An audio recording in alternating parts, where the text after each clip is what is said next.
This is your News Source Evening Bulletin for today, Thursday, the 14th day of June in the year 2018. Here's what we're tracking tonight.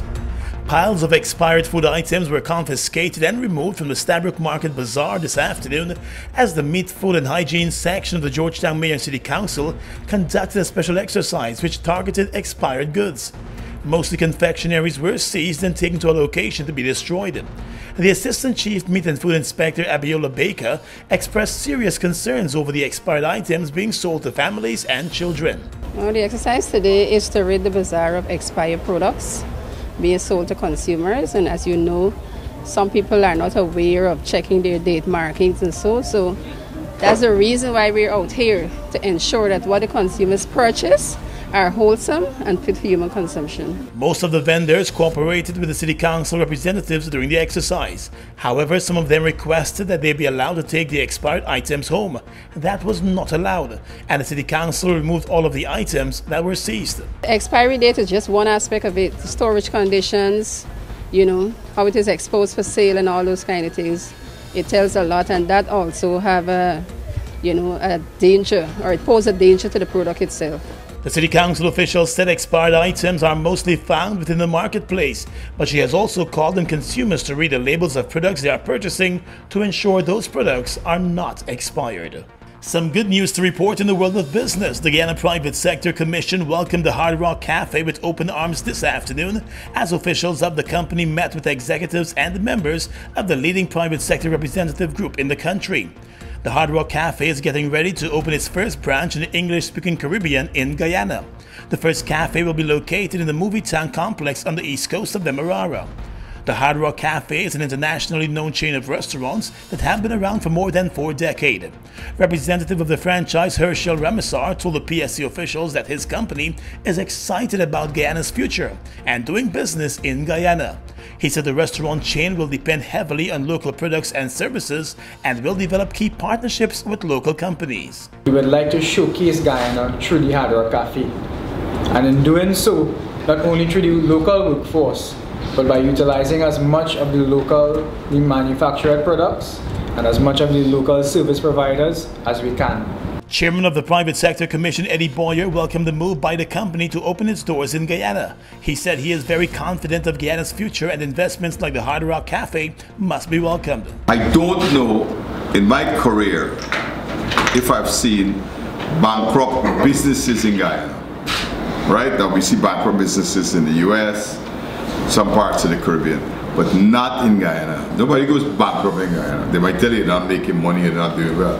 But your area of concern is can the people support Hard Rock Cafe? I'm telling you yes. The chief executive officer of the company, which has the Hard Rock Cafe franchise, is expected to visit Guyana shortly to meet with government officials and the Private Sector Commission, along with other stakeholders. Well, the Guyana government is being called upon to state clearly as a matter of urgency how it intends to deal with Guyanese returning from Venezuela and Venezuelans who are seeking refuge in Guyana in wake of the crisis in the neighboring country. The matter came up yesterday during a meeting of the Parliamentary Sectorial Committee on Foreign Affairs, where a decision was taken to invite both the Minister of Foreign Affairs and the Minister of Citizenship to provide information pertinent to the inquiry. A letter from Foreign Affairs Minister Carl Greenidge back in April stated that the government was formulating a policy document to capture the procedure for dealing with the 2 categories of persons, many of whom are undocumented. We can say as a committee responsible for oversight foreign affairs and other foreign matters in our country, we can say how many Guyanese have remigrated to Guyana, how many Guyanese family parents have brought their children to Guyana, and the number of Guyanese coming back. Minister of Foreign Affairs, Carl Greenidge's response speaks to much broader than Guyanese. In fact, he even bracketed and put it including Guyanese, and he spoke about a holistic and comprehensive effort to address the issue, which will be addressed at the level of cabinet shortly. Minister Felix's letter, which comes after Minister Greenidge's letter, indicates very clearly Guyanese, and so it is specific to Guyanese who are returning from Venezuela, and he, of course, would have pointed out to us that they have been reunited with their families. The opposition maintains that the government must state clearly what is its structured humanitarian assistance plan.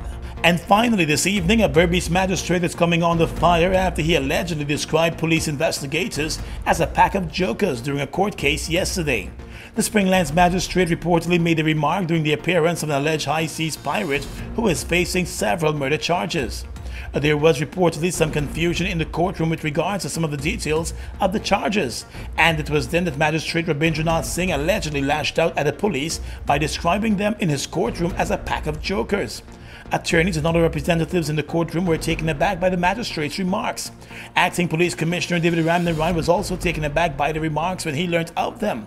And in a statement last evening, he said the same magistrate may have an axe to grind with a group of investigators over another matter in the Berbice area that saw the magistrate being removed from presiding over that case. In his statement last evening, the police commissioner said the statements made by the magistrate in open court were derogatory, insulting, and reckless, and should have never been made. He said police investigators have been working above the normal call of duty and in difficult circumstances to probe the cases of high seas piracy that have left fishermen dead. The results of those investigations were presented to the police legal advisor, who offered advice for charges. Ramnarayan said he believes the magistrate's unfortunate and reckless utterances are as a result of his youthfulness, inexperience, and him being unschooled. And that's your News Source Evening Bulletin for tonight. I'm Gordon Mosley reporting.